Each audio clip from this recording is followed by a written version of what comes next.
Hello, hello, hello. Good morning everyone. Ito ang ganap ngayon dito sa Laguna Resettlement Community School. Kapag walang pasok, ganito po ang kanilang ginagawa. Ayan. Si Kuya Pranes, naka-duty yan magbantay ng gate. Habang siya ay nagbabantay, siya ay nagkukuting-ting ng mga halaman sa LR. O diba, maganda nga naman tingnan.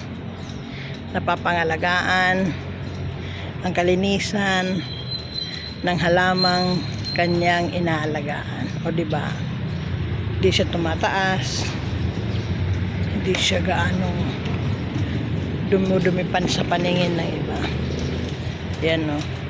Anong klaseng halaman to, ya? Hindi ko alam yan. Basta yan yung maliit na binabonsay. Ah, yan, binobonsay pala yan.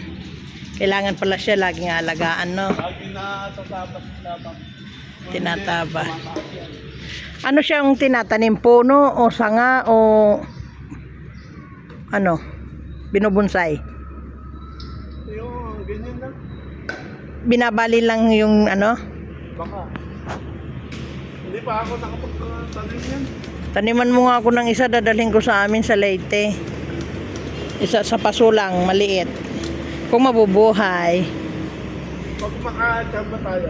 Pag makatsamba, ha? Ayan, hihingi po ako sa kanya ng bonsai niyan.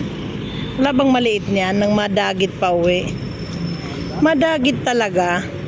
Kaya kung meron nun di ginawa ko nung kaya. Oh, hindi maganda eh, oh. Bonsayan mo nga ako niyan. Wala bang ano yan? Bunga? Wala. Pero nabulaklak siya, no? Hindi ako makachamba eh.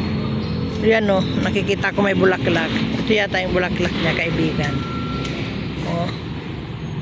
Kung makachamba. Ayan. Yung bulaklak na kulay white.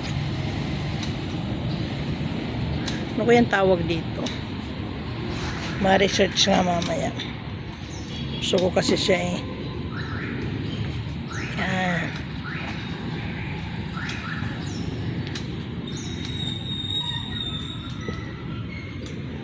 O diba ang linis tingnan, ang ganda.